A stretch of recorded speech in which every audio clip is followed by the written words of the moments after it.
Hello and welcome back to PEEPanEIP, where we deep dive into the world of Ethereum improvement proposal and network upgrade. Today, we are unpacking a topic that's been generating quite a buzz in the Ethereum staking community. EIP-7547, also known as inclusion list. So if you are a staker, validator, researcher, a client dev, or someone interested in Ethereum's future, stay with us to learn more about it.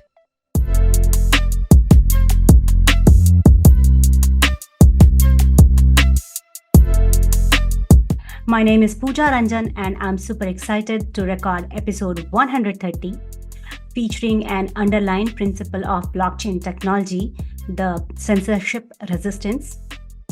Yes, that's true. EIP-7547, a proposal. It may impact on how transactions are processed on the Ethereum network. But before we get into the nitty-gritty of the proposal, let's give a bit of background on this EIP and meet our guests. According to EIP-7547, this adds an inclusion list mechanism to allow forced transaction inclusion.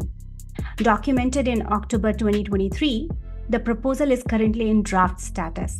Based on the post shared by Vitalik, this EIP is co-authored and worked on by Mike, Vitalik, Francesco, Terence, and Manav. In here today, we are joined by Mike, Francesco, and Terence.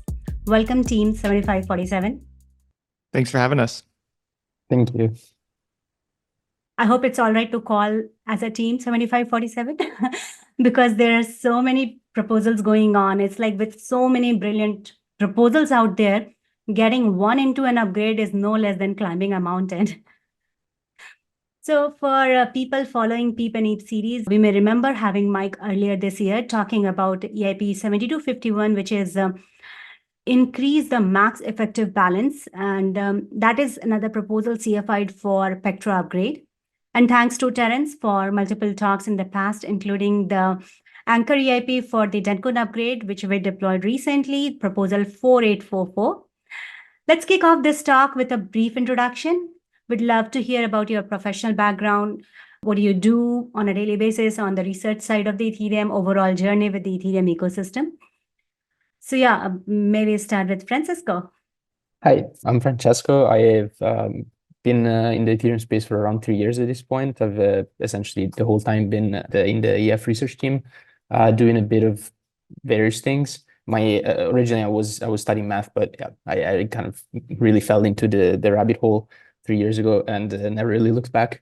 At the moment, I'm mostly working on the MaxEB spec and just generally trying to work a bit more closely with the consensus specs and with like the whole pipeline of like research to implementation and well somewhere before implementation. But in the 3 years that I've kind of been in the space, I've done a few things and that until now I was more doing a bit like theoretical research rather than being closer to the specs even.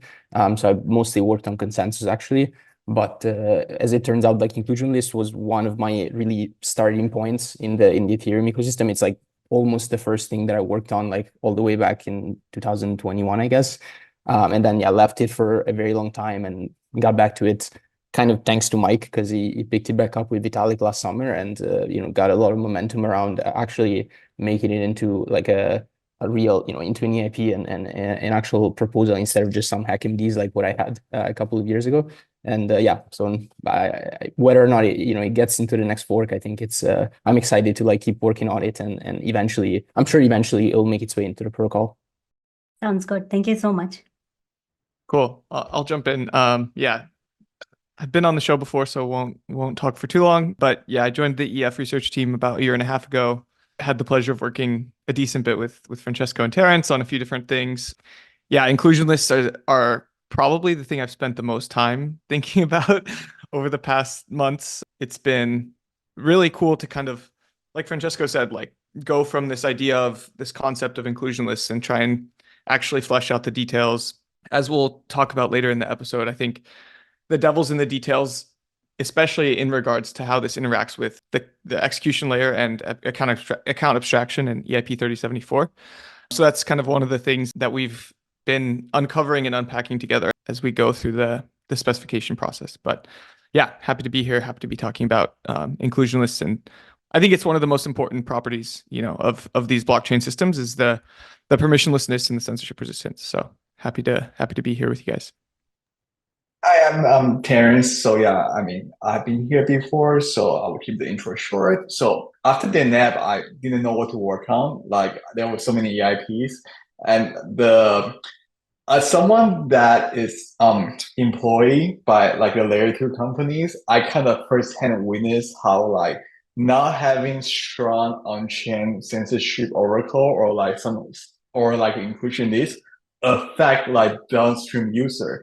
So I thought to myself, well, maybe this is something that I could spend more time on, and that's how I got more interested into inclusion list. So yeah, that's my starting point. Happy to be here. Well, thank you all. This is really interesting. Hearing story of Francesco. He met IL in 2021. So it's like a long time has already passed. The research work is still ongoing, and we'll see how it unfolds and if we can get it included in Pectra or not. But even if it is not included in Pectra, this is a very good side of research. So thanks for all the contribution. We hope to see this proposal moving forward.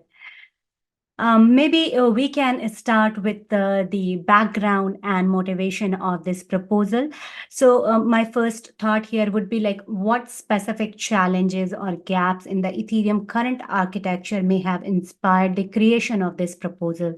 Please feel free to share any designs, documents you guys have. Yeah, sure. I can jump in here, and then yeah, if Terence or Francesco have anything to follow up, like please jump in. Yeah, I guess to kind of highlight set the stage for why inclusion lists feel important and why they're kind of more important now post merge and post like some evolution of the MEV markets on Ethereum. I think it's worth looking at a few of these dashboards that Tony has made. So this one's called mevboost.pics. And for those that aren't familiar, there's this out of protocol software called mevboost that validators can run to access the external block production market. So if you're a validator and you're elected to propose a block for a slot, you can use this software to basically delegate that block building to someone else. They'll build the block on your behalf, and the idea here is that they'll be able to build a much more profitable block because they have more information, they have more liquidity than you. And so outsourcing it to them is good for you because it's a more valuable block than you would have produced on your own. So yeah, in Ethereum today, this shows the mevboost slot share. So this is the percentage of blocks that are built using mevboost. And it started out like post-merge and basically immediately went straight up to like 90% and has been hovering around that level since. So in this plot, the mevboost blocks are the orange plot or the orange part of the plot, and then the blue part is the people that are building the blocks themselves. So yeah, I guess all of this to say that 90% of Ethereum blocks are being built through this external block production market. So that's kind of like where we start. And then this kind of naturally begs the next question, which is like, okay, who are the people actually building these blocks, right? So this is another dashboard that shows kind of live stats about the block production market. It's called RelayScan. This was built by Chris Hager at Flashbots. And as you can see on the right, this shows over the past 24 hours, and maybe we bump it to 7 days just for like a longer time horizon. But you can see of the 90% of blocks that go through mevboost, this is the percent of those blocks that are built by each builder, right? So you can see how top heavy this distribution is, where the top 3 builders basically account for 95+% of those 90% of blocks that are built using mevboost. So hopefully, like, yeah, just kind of running through the reality of who's actually building blocks on Ethereum illustrates one of the potential issues, which is that when such a small set of people are building the blocks, they also get to express their preferences over the set of transactions that get included or get excluded from those blocks. So this kind of leads to the third and final dashboard I'll show, which is called Censorship.pics. This is one that was built by Tony. And we see that, among the builders, these are the people who are constructing 90% of the blocks. 65% of those blocks are actually being censored in some way or another. So this is kind of like, it's a really bad unintended consequence of the fact that all of these blocks are being built by such a small group of people, which is if those people decide that they want to exclude some set of transactions, that actually results in like a significant amount of blocks that don't include those transactions because they have such power in the protocol. So yeah, that's kind of the place where we're starting from. And I guess Vitalik actually, you mentioned this in your intro, Pooja, but in Vitalik's original post from 2021, which is called Endgame, he said in the endgame, he expects block production to be centralized. And I think that's kind of how everyone sees this evolving, right? Like MEV, the reason MEV is so scary is because it has these strong centralizing effects. But kind of acknowledging that we live in the world where we do, and like MEV will centralize block production, the best thing we can hope to do is like remain credibly neutral by preserving censorship resistance some other way. And the whole point of inclusion list is to kind of keep the censorship resistance of the protocol, despite the fact that maybe only 3 builders are going to be producing like 90+% of blocks. So that's kind of the original background and motivation for why inclusion lists make sense. Francesco has been, like he mentioned, studying this for multiple years. I think the reason it's coming up now in force is because now we're starting to actually see like meaningful amounts of censorship on chain, and that kind of it increases the urgency around making something in the protocol that addresses that censorship. So I'll probably cut it here. Yeah, would be happy to hear if anyone had anything else to add. Yeah, just as a little more added context on why is it coming up now, and why why not pre-merge, for example. I mean, part of it is like, compared to pre-merge, the MEV ecosystem has really evolved a lot. So the emergence of these builders is like a somewhat recent phenomenon. But another aspect of this is that pre-merge, we just didn't have this like long tail of validators, of like potentially small validators, solo stakers. And so we really use like a different way for, at that point, miners to kind of, or like block producers to interact with the MEV market, which was MEV-Geth. And in this, this evolved into MEV-Boost and post-merge. And there's like kind of a key difference in MEV-Get and MEV-Boost that essentially in MEV-Boost, you don't actually get the full transactions. It's a kind of like a blinded exchange where the validator just does not see which transaction they get until the builder publishes them. And so they cannot add their own transactions to this payload that they essentially get from the builder. Whereas in MEV-Geth, it was basically there were searchers, which are like, let's say, smaller builders, and you would, as a miner, get a bunch of bundles from them, and then you can put whatever you want after these bundles. So essentially, before merge, miners, block producers used to have a lot more agency inclusion than today. Like the validators today, if they do participate in MEV-Boost, they essentially give up all the agency they have in deciding which transaction go in their blocks. And so this is like kind of the key aspect that then, through the evolution of the MEV market into this, somewhat centralized game, which it was, something to be expected, as really resulted in all of these issues that we are discussing. I think the way I look at it, it's slightly more like on the extreme side. So let me just share my take. It could be wrong, right? Because we want non-censor behavior on chain. But what is non-censor behavior? It's very easy. It's people that runs client software. You basically propose a block like you were supposed to, because you basically connect to Get, and then like Get give you the block, and then you propose it. You basically trust the code. You basically trust the client who coded it, right? But today it is very hard because there are so-called rational actors. They want to outsource block construction, and there's nothing wrong with that. They are basically rational actors, right? But then while doing so, they don't have a choice to decide between using outsourcing block construction or basically proposing local block, right? So we're at this space where 90% or 95% of the blocks are basically outsourced, right? And then it is very hard to do any sort of modeling because, say today, let's take Tornado Cash aside. You just have one transaction that cannot get in. We don't know what's going to happen because 90% of the transactions or 90% of the block are outsourced. So essentially, we want to basically give people the choice, but we don't want them to select between one of the two. You kind of want to give them both choice. You want to basically say that today you can propose your own block, but you can also use the builder's block. And you basically want validator altruism, but you want to make the altruism cheap. And to me, I think that's what the inclusion list is about. Yeah, I think Barnabé coined this term that I really like, which kind of encompasses all of these descriptions we just gave, which is the idea of preference entropy.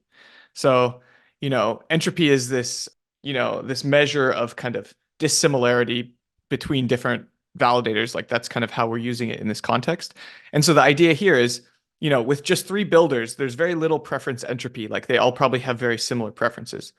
Versus validators, like the whole validator set, there's people running in different jurisdictions. There's people that have completely different like goals, and they're able to express that view, like their view of the world, onto the blockchain. And like we should be able to depend on the long tail of validators for censorship resistance, because censorship resistance is just everyone expressing their own preferences about what transactions get included and what get excluded. So yeah, I like that framing, and hopefully all of this kind of makes sense together as why we care about inclusion lists.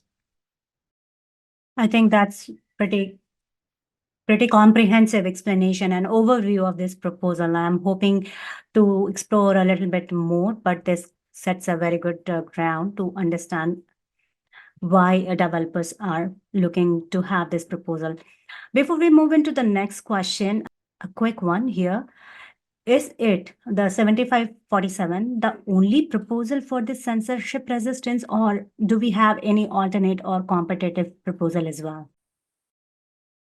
Yeah, so I would say as of today, it's the most well understood because it's the simplest, right? So in a lot of ways, inclusion lists, and we didn't really go too much into the design. We can do so if we want to, but the idea of inclusion lists is exactly what they say, right? As a validator, you get to put some transactions into this list, and that set of transactions gets included in the block. So because of this, like a lot of the reasoning about how we would like implement that on a technical level is pretty simple. Like we have to define what an inclusion list is. We have to define like what the protocol checks in order to make sure that those transactions got included. But beyond that, there's not much else to do. I guess in the question of like kind of other versions of censorship resistance, or like, I guess, inclusion gadgets kind of more broadly, there's kind of a few different proposals. There's ideas of potentially having multiple people proposing blocks at the same time. This is an idea called concurrent proposers. EPBS kind of sits above this as EPBS stands for Enshrined Proposer Builder Separation. And that's the idea of taking this external block production market and putting it into the protocol instead of having it outside of the protocol. And that kind of usually relies on some notion of inclusion lists and having some of these same gadgets in place.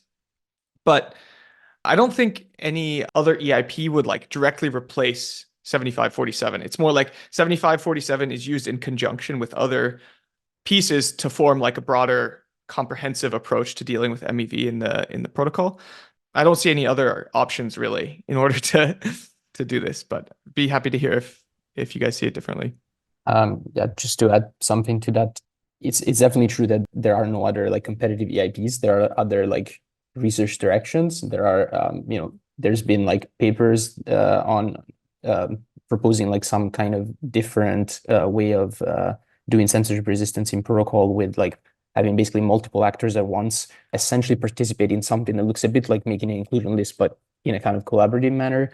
And that's kind of trying to achieve in like a stronger form of censorship resistance. And that's something that we're also kind of internally looking into. And there's like, various of these like different lines of ideas, even going back again, all the way to like 2021, like in, when the first ideas about inclusion lists were being brought forward. I think Vitalik had also this other kind of alternative idea of basically having a proposer run like parallel auctions in some sense.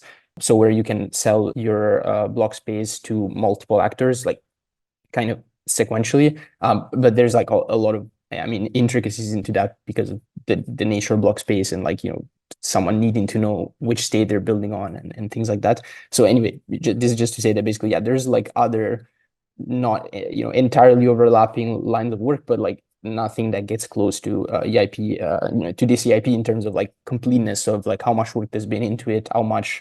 There's nothing that's like spec'd out. It's just more like things that are in kind of exploration phase.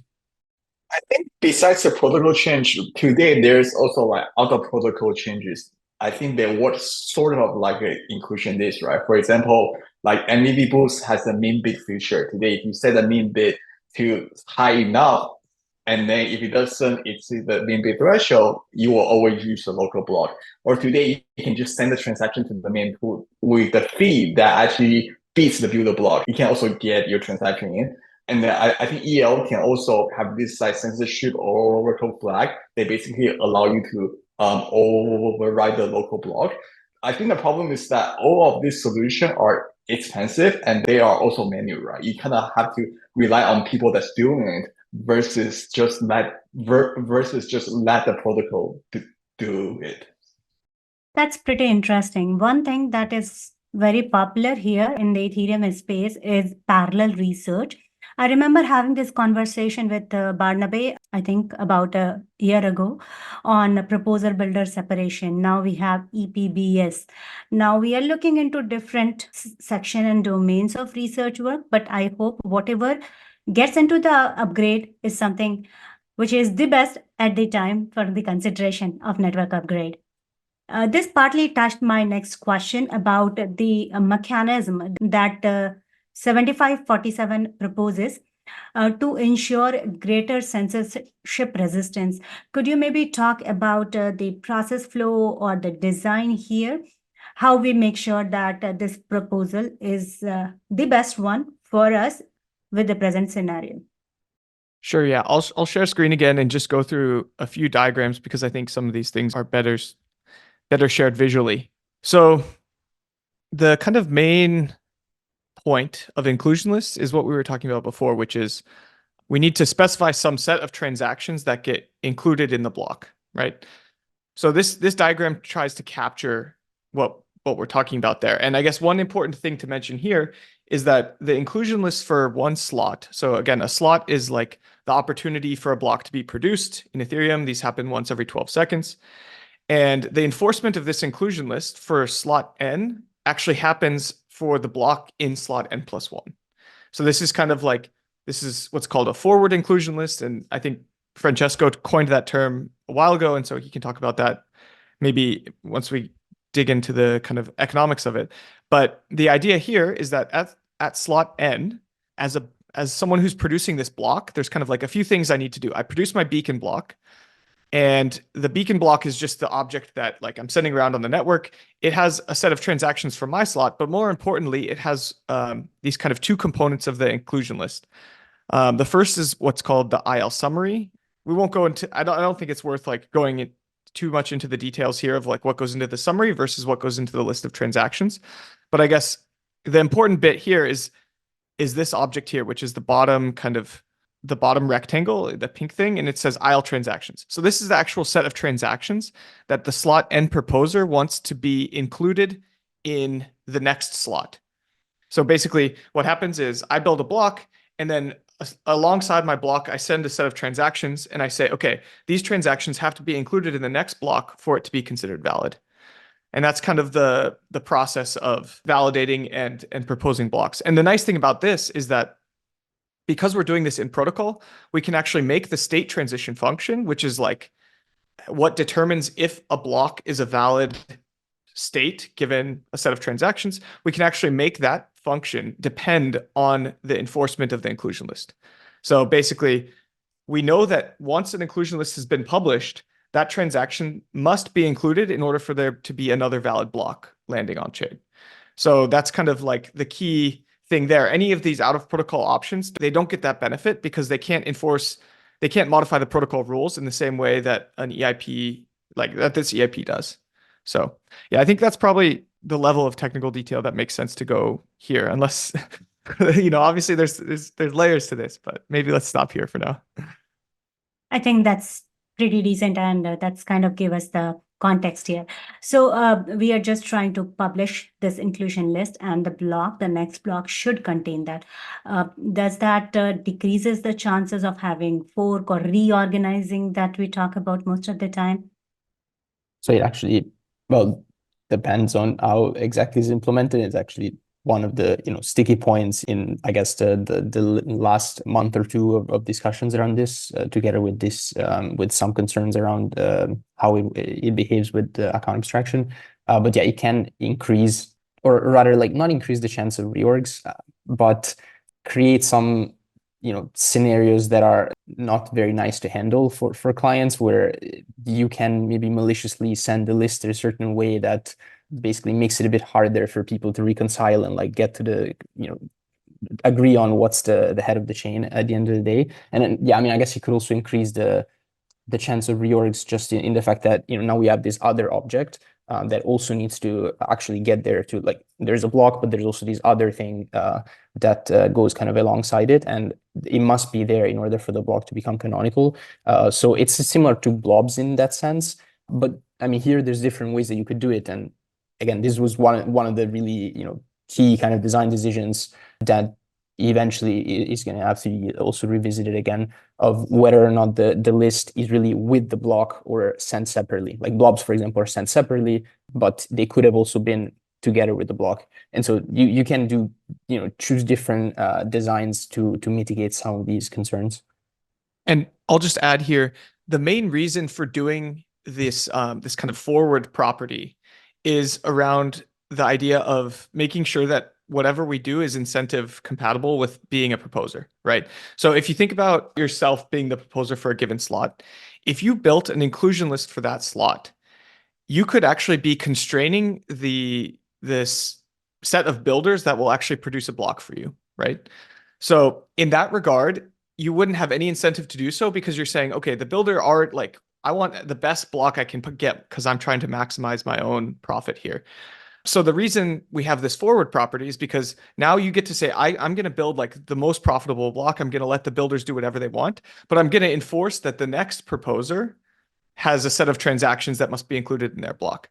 And so you don't have the same issue of like filling up this inclusion list puts you at risk of damaging the profitability of your own block, because you don't care about the profitability of the next guy.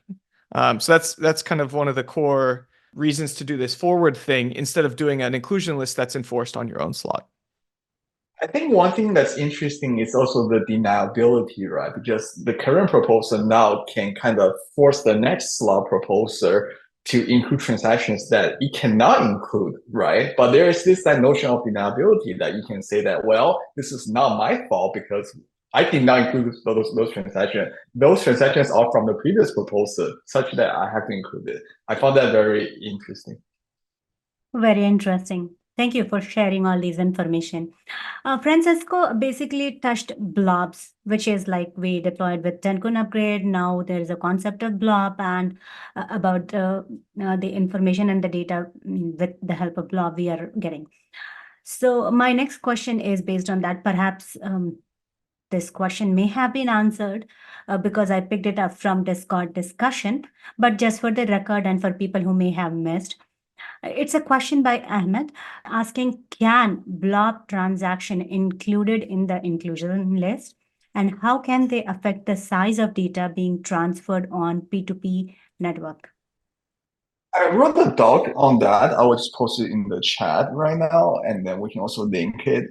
So like I actually did like a fair bit of study on how to include like blob transactions in the inclusion list, and the short answer is you can do it, right? It's just more complexity that I think for the POC or for the first iteration, we just wanted to keep everything simple. But then like if I guess for the next iteration, that like we can definitely work towards having blob transactions in the inclusion list. But maybe to like speak a bit to the, I guess, second part of the question, of like, what does that do to P2P? Like, I mean, one of the constraining factors is the fact that you do need to make available this transaction. So transactions that are heavy, like in terms of just pure size, like kilobytes, obviously they work less well there. So that's basically the constraining factor for blobs specifically.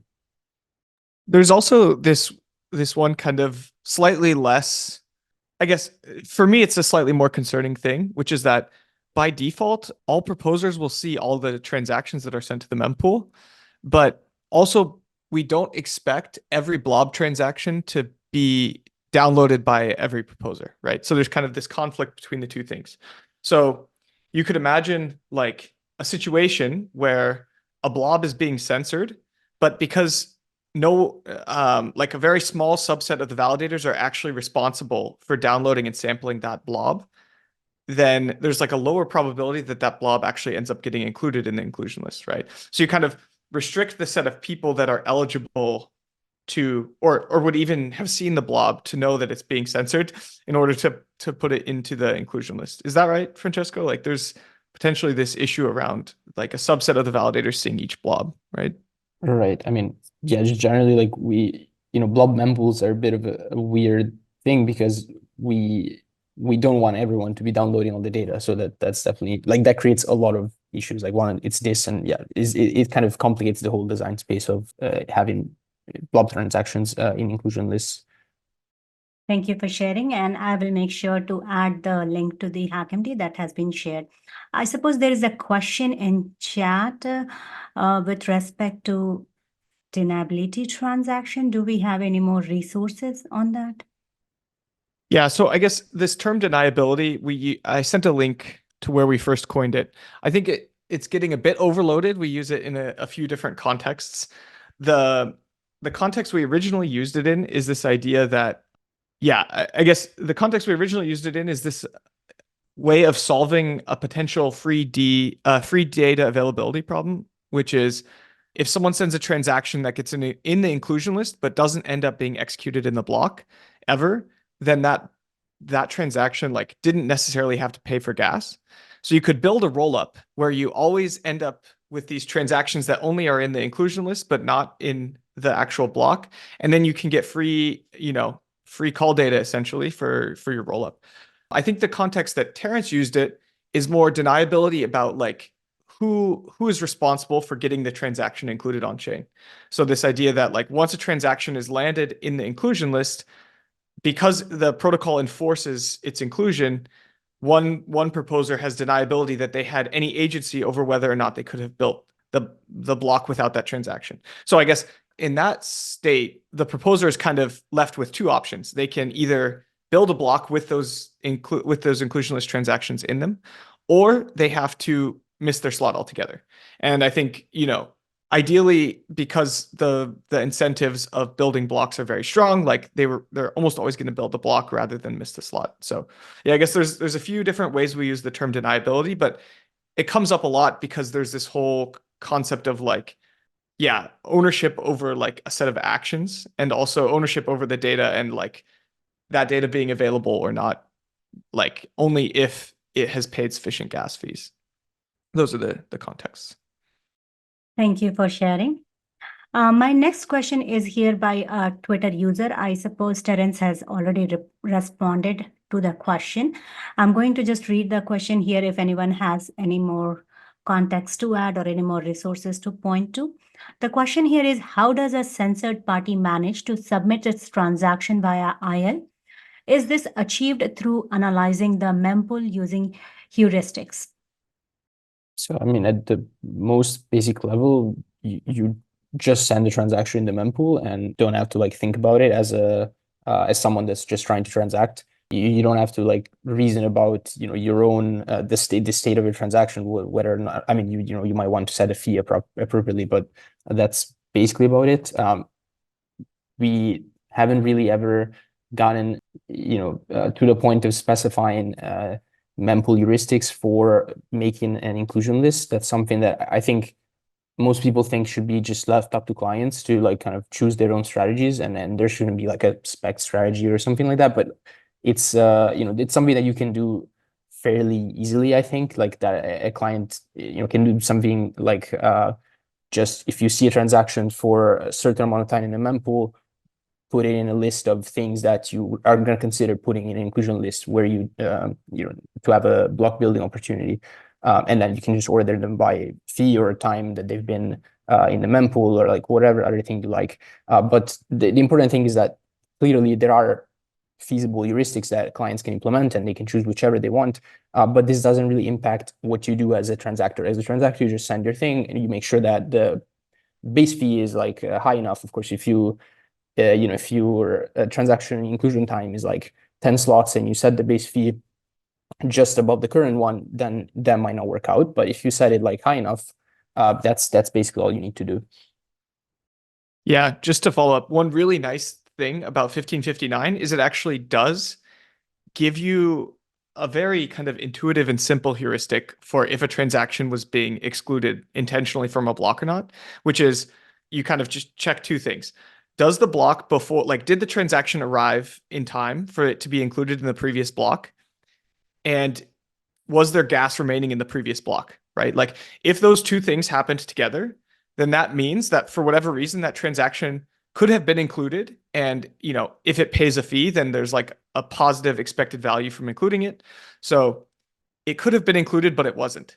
And that's just like a very cut and dry candidate for a transaction that you could put into an inclusion list. Now, of course, there's like, you know, latency, like when the transaction arrived at your node could be different from when it arrived at a different node. So maybe you wait like 2 slots or something, but you could imagine like a whole, like I guess the point here is that the heuristics that define which transactions could go in the inclusion list don't have to be complicated at all.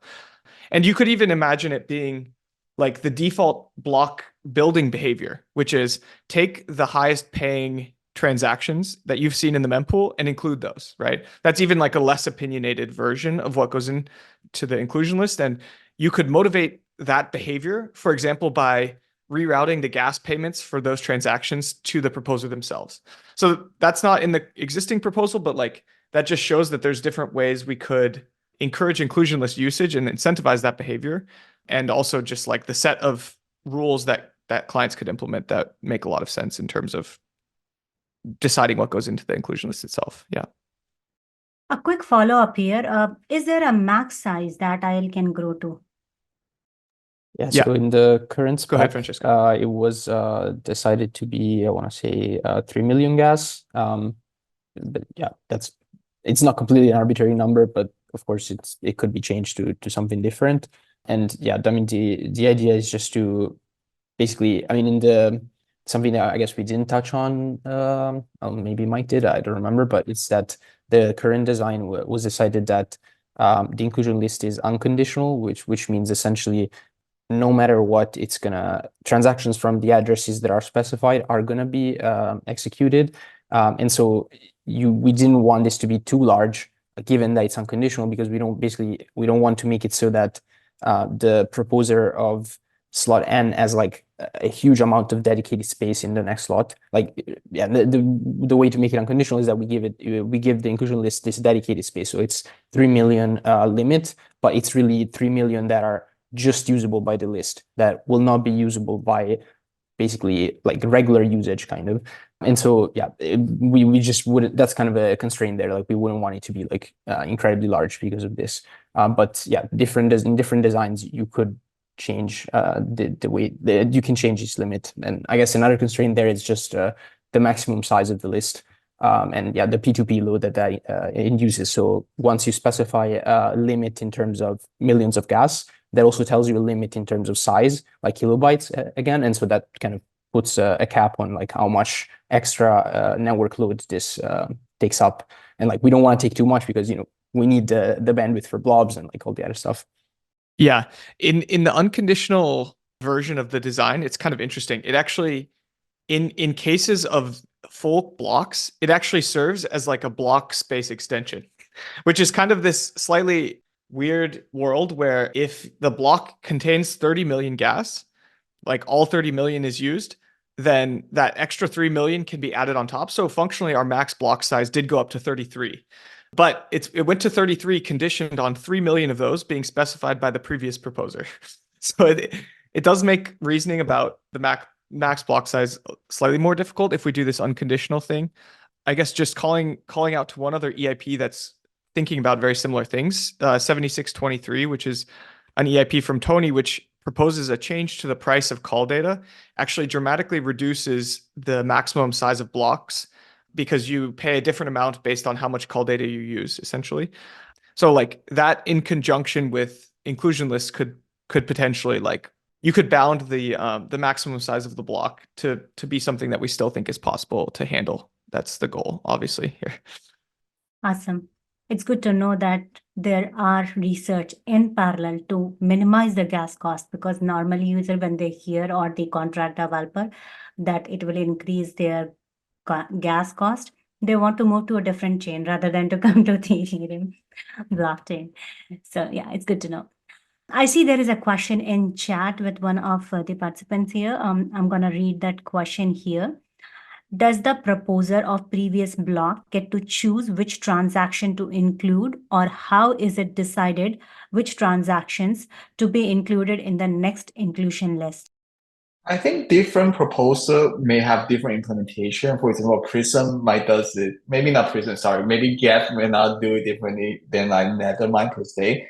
Typically, I think the most naive solution is just you basically sort the gas, you just sort the gas for the higher paying gas. There's another like more like fancy, you can look at the mempool, then you can look at like how long has the transaction been stuck in the mempool that has been paying sufficient fee, or you can also look at the previous transaction that's being reorged, and then you can find similar patterns. So I think there is definitely different methods of doing that. And I think this is where client diversity will be nice. Yeah, and just one clarification point here too is, so the slot n proposer builds what we call the slot n block and the slot n inclusion list. And that inclusion list isn't enforced until the slot n+1 block. So yeah, it's this forward thing makes it so that there's kind of this cross slot dependency, which can be kind of confusing, but that's how we're modeling it in the current design.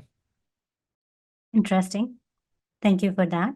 I have a couple of more questions to go over. So we talked briefly about account abstraction. I understand that is something coming up from the community because we have been discussing about 3074. So my question to you guys would be, what feedback or concerns have you received from the Ethereum community about this proposal? And if there are any changes that you may have done just to shape up this development? Yeah, so I can talk about this a little bit. It's we'll try and stay a little bit out of the weeds, but I think at a high level we can explain how these two things fit together. And yeah, I guess I'll also preface this by saying this is like extremely fresh. Like this has all happened in the past month, basically. So we're still like ironing out all the details here, but basically the interesting relationship here comes from the fact that with EIP-3074, which is the version of account abstraction that got CFI'd for Electra, there's the ability for one account to spend the balance of a different account. So historically, like let's say my account is like the one that resolves to my ENS, MikeNeuter.eth. If a transaction from that account got into the inclusion list, then I basically, without 3074, I know that in order for that transaction to land on chain, like I had to have sent a transaction, and like as long as it was valid, I was able to pay for gas, like that transaction will still be valid. Under 3074, now we have this issue where maybe Terence, let's say I delegate to Terence, so Terence.eth can spend my ETH on my behalf. Now I send a transaction from my ENS address, and that transaction could become part of the inclusion list, but then Terence spends all my ETH on my behalf because I delegated it to him, and now my transaction is no longer valid. So that's kind of this cross account relationship that is enabled by 3074 makes the block validation of the inclusion list harder, because now we can't just check that a transaction from MikeNeuter.eth was included. We have to actually check that Terence didn't spend all my balance and invalidate the transaction on my behalf. So yeah, that's one of the complications. Yeah, I think we'll probably make sense to leave it there. There's another issue, but it's more in the weeds. Well, thank you. You actually answered one of the questions that was there on my list about like challenges, or do you see any security consideration that people should consider here? I have heard about prototype for this proposal. Like I was listening to Paritosh, and he briefly mentioned about the advanced work in this direction. Is there anything that you would like to share about like what is the progress and where we are on that, or anything that helps understand this proposal even better, or may invite some of the community contributor to take a look at it and may be able to support? Yeah, so I would say the latest as of, a week or two ago is that we kind of need to go back to the drawing board and make sure we fully understand the relationship with 3074. I'm working on a short document kind of just describing the issue. I mean, it's taken me a long time to even understand it, and I'm pretty deep in the weeds on it. So I think starting with the problem statement, and once we have that out there, hopefully we can kind of keep iterating on the design and make sense of it.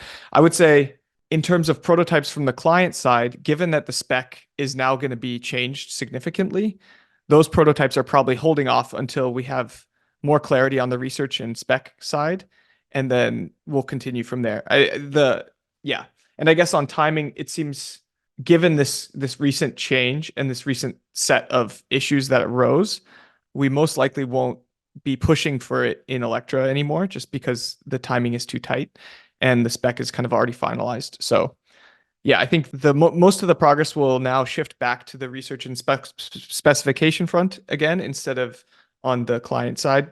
But once we have that ironed out, like I definitely think there'll be tons of work on the clients to help take this and make it a reality. I think we're still all hopeful that none of the issues we described so far are like full deal breakers. Like we feel like there is a solution to all the things we described. It's just about coming to agreement on the right way to do it and the right set of features to bundle together. Interesting. Well, thank you for that. One final question with respect to questions here. This proposal seems to bring a significant shift. How do you think it would impact the average Ethereum user, or will they not be impacted at all?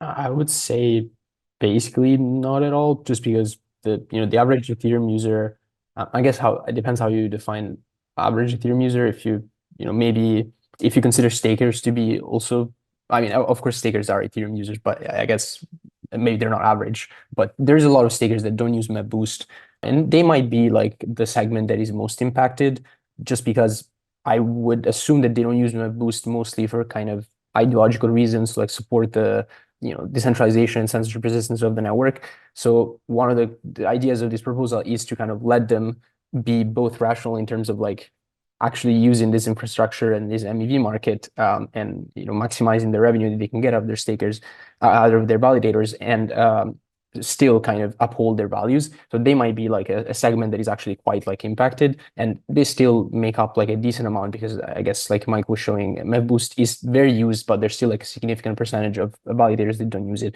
In terms of Ethereum users, as in people that really just use Ethereum, like transact and so on, there's like a small percentage of people that will be impacted, like the ones whose transactions right now are a bit delayed, censored for some time, and so those will be impacted, but it's still right now a small, really small percentage of the whole like space of Ethereum users.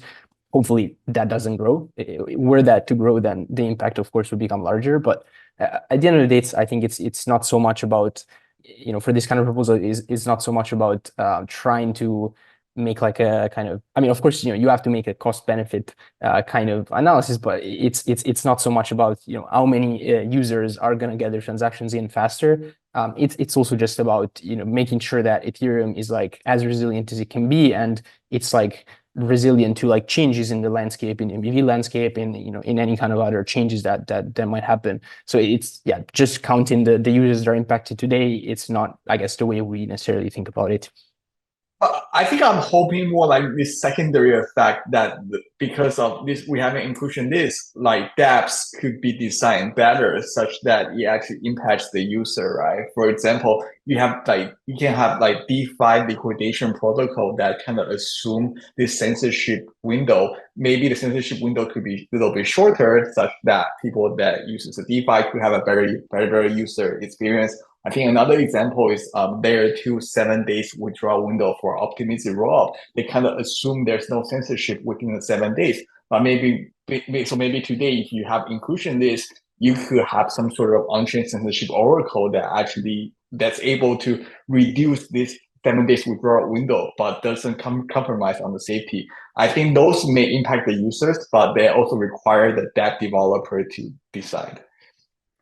So I just want to push back a bit on that, because I guess, I don't know, I think there is something there, but also I think dApps still need to be like pretty careful in making these kind of decisions, like especially when it comes to short-term censorship. Like for example, the example of liquidations, like inclusion lists give us better guarantees, but it's by no means like an absolute guarantee that you can get included like very fast. So there is still, I think, like I think dApps that really handle like a lot of amount of value in this kind of scenarios, but that might require like fast inclusion, should not think about inclusion list as like a silver bullet. Not saying that they can't like explore the change in design space that comes with them, but like they shouldn't treat it as a hard like guarantee. Interesting, like having faster inclusion of smaller transaction and the increase used by validators who are not increasing right now. Mostly it's going to have positive impact, if at all, there any. I hope the chart that Mike showed in the beginning where we saw that red thing and blue, if it is upside down, like these are people not using MEV boost and supporting to more censorship resistance. It would be really nice to have for the Ethereum ecosystem. Very well. We are close to time. Do you guys have any message to share with the Ethereum community? I mean, if there is any place you would point to where contributors may reach out to extend their support or learn more about this particular research? I think, at least personally, and then I'm gonna let Mike and Terence express their own message or like point to their own resources. But I guess I would like to maybe mention like two particular communities. Like one is the research community, because again, this is something that's been talked about for many years, and roughly like the same space of ideas. Actually, the core idea has really stayed like pretty consistent throughout. I know that there's a lot of people that like really strongly disagree with the whole like idea of inclusion list. I would like to ask them to just be less, basically to be like more vocal about it in a productive way. Like I would like them to like engage the conversation, actually like talk to us, like write like even like little hacking Ds about like why they think this and that, and not just like be snarky on Twitter, just because that doesn't help. And like right now we've been, maybe unfortunately, but gifted the chance to have more time to do research on this topic for like another year or whatever. So it would be great if like anyone in the broader like Ethereum research community, which isn't just, client teams or like EthResearch and so on. There's like many people that work on dApps or just like they're broadly in the Ethereum research ecosystem that have opinions about these things. So it would be really great if like, given that it's pretty important topic, if they could try to like make them as like clear as possible to like people that are working on it daily. And the other one is just to, I guess, to stakers. Like it would be like nice to, I guess, if you have like, maybe you listen to this episode, you go and check out some of the resources that Mike has pointed out, and you have kind of thoughts about your relationship to inclusion list, like what does it mean to you or whatever, like maybe go comment on like ETH Magicians, like express your opinion, like make your voice heard. That really helps us in understanding like, is this something that, we have our own ideas about what's good for Ethereum, but it's really helpful to hear it from the broader community. Yeah, that was a great pitch. And I'll just follow up by saying, in general, we have like had a few, quite productive, I would say, and open calls. We've been calling them breakout rooms. I think that's the language people use for most like calls that are technical in nature and go kind of beyond what is possible to cover in the all core devs. So yeah, we'll probably have a few more of those as we continue fleshing out the details. So if you're interested in hopping in, like the recordings for the previous ones should be online, and you should be able to jump into the next ones if you're interested. Other than that, yeah, I think on EthResearch posts or on any forum where we're talking about this stuff is probably a more productive place to engage than on Twitter. So yeah, hopefully the interested listener will do so. Just quickly, like because you mentioned EthResearch, other places, we do right now have, as of like a month ago or 2 months ago or something, a Discord channel, like public one on EthR&D. So that's like probably the place to go if you like really want to like kind of engage in maybe like a fast-paced discussion about things. Yeah, I don't have much to add. I echo what Mike and Francesco said. Personally, I think inclusion list is probably the most important thing to work on in the short to mid-term, because you see the block building landscape that 95% of the blocks are built by 3 builders, and there's a very little bit of preference entropy. I think having like really healthy preference entropy is very important. Very cool. Thank you for sharing all these messages. And I think I can start with Francesco's comment, like not getting in Spectra could be a blessing in disguise. People got more opportunity to do a little bit more research. And going back to Mike, yes, we have started this breakout room meeting, I guess, in 2021, somewhere around that. And then we try to move all these conversation which we could not finish up in all core dev. It's always good to have it in a separate room where all engaged party can add their thoughts and people can also raise concerns. So I believe that could also be one of the places for someone who has something to add. As Francesco was mentioning, like it really values what does it mean for you, because the protocol being developed here are for the community. If you're a staker, if you find it useful, come and add your thoughts. If you are someone who does not want this protocol, come up with a reason, have a resources made available, like why do you think this is not good for the Ethereum ecosystem? So overall, having a productive conversation may help move this proposal forward. I would like to thank you all for all the work that you guys have put in so far. And I hope to see it in one of the future upgrades. So Mike, Terence, Francesco, thank you for shedding light on proposal 7547. And what does it mean for the future of Ethereum? Thanks, Pooja.